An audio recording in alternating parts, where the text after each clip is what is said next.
26ত বিৰোধীৰ নিৰ্বাচনী ইস্যু হ'ব মুখ্যমন্ত্ৰীৰ পত্নীৰ সম্পত্তি।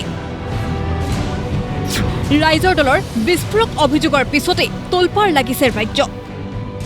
কেৱল মুখ্যমন্ত্ৰীৰ পৰিয়ালৰ ব্যৱসায়িক স্বাৰ্থতেই অসম ভূমি আৰু ৰাজহ অধিনিয়ম আইনৰ অধীনত সাময়িকভাৱে মাজুলীক অন্তৰ্ভুক্ত নকৰা বুলি সংবাদমেলৰ জৰিয়তে ৰাইজৰ দলে গুৰুতৰ অভিযোগ উত্থাপন কৰাৰ পাছত প্ৰতিক্ৰিয়াৰ সৃষ্টি হৈছে ৰাজ্যত।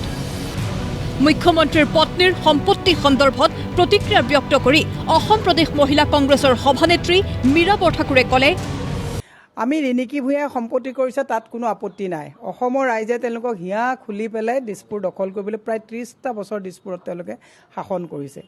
আমি এটা অনুমানত কথাবিলাক কৈ আছিলোঁ। হিমন্ত বিশ্ব শৰ্মাইতো নিজে সম্পত্তিৰ তালিকাটো দি দিলে, আৰু সেই সম্পত্তিৰ তালিকাত য'ত আজি বিভিন্ন জেগাত উচ্ছেদ কৰা হৈছে, পট্টাৰ কাৰণে মানুহে হাহাকাৰ কৰিবলগীয়া হৈছে, তাত হাজাৰ হাজাৰ বিঘা মাটি তেওঁৰ পত্নীয়ে লৈছে।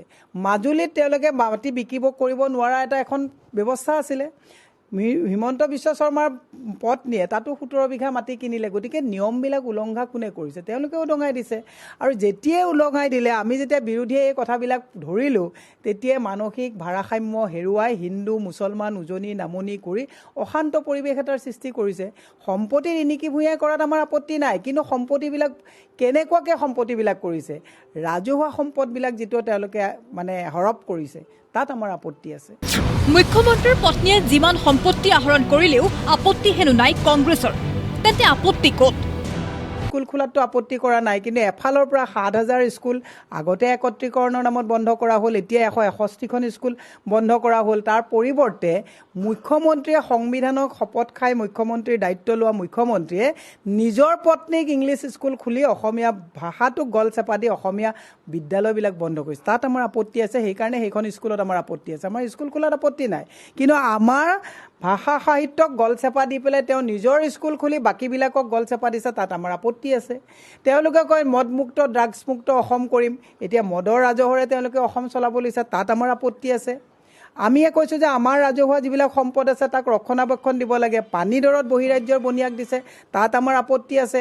আপোনালোকৰ ইয়াতে আজি মই যিহেতুকে চতিয়া সমষ্টিৰ পুৰণা, তাত আহিছোঁ, ইয়াত কন্যাকাক লৈ পেলাই কেনেকুৱা ধৰণৰ চলি আছে, এই কথাবিলাকো আপোনালোকে বজাব লাগে। গতিকে প্ৰত্যেকটো বস্তুৱে তেওঁলোকে জনকল্যাণ বিমুখী কাম কৰি আছে, তাত আমাৰ আপত্তি আছে। 26ৰ নিৰ্বাচনত নিৰ্বাচনী ইস্যু হ'ব মুখ্যমন্ত্ৰীৰ পত্নীৰ সম্পত্তি। এতিয়া আমি যেতিয়া নিৰ্বাচন খেলোঁ, আমাৰ কিমান সম্পত্তি আছে, আমি তাত এটা এফিডেভিট দিব লাগে, ডিক্লেৰেশ্যন দিব লাগে, আৰু তাত যাতে ইমবেলেঞ্চ নহয়, সমানুপাতিক হ'ব লাগিব। মুখ্যমন্ত্ৰীয়ে প্ৰথমবাৰ ইলেকশ্যন খেলাৰ পাছত তাৰপিছত ইমানখিনি সম্পত্তি ধুৰা বাঢ়ি গৈছে, তাৰ হিচাপ হ'ব লাগিব। ডেফিনেটলি ইছ্যু হ'ব, কিয় ইছ্যু নহ'ব? বিধানসভালৈকে নহয়, এতিয়াৰ পৰাই এইটো ইছ্যু হ'ব। আৰু এই ইছ্যু হৈছে বুলি গম পাই ভাৰসাম্য হেৰুৱাই, মানসিক সন্তুলন হেৰুৱাই হিন্দু মুছলমান আৰু মিয়া কথা কৈ পেলাই তেওঁলোকে অশান্ত অসম কৰিব বিচাৰিছে, তাক আমি কেতিয়াও হ'ব নিদিওঁ।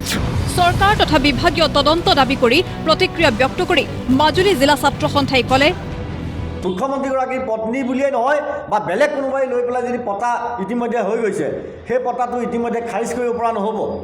গতিকে এই ক্ষেত্ৰত আমাৰ এটাই থাকিব প্ৰতিজ্ঞা আছে যে কোনো ব্যক্তিৰ যিটো সময়ত মুখ্যমন্ত্ৰীগৰাকী বা চৰকাৰে কৈছে যে বাহিৰৰ কোনো ব্যক্তিয়ে মাজুলীৰ মাটি ক্ৰয় বিক্ৰয় কৰিব নোৱাৰে, এই ক্ষেত্ৰত যাতে সকলোৰে কাৰণে যাতে আইনটো একে হয়, একেই কৰিবৰ কাৰণে অসম চৰকাৰক আমি আজি সংবাদমেল যোগেদি দাবী জনাইছোঁ।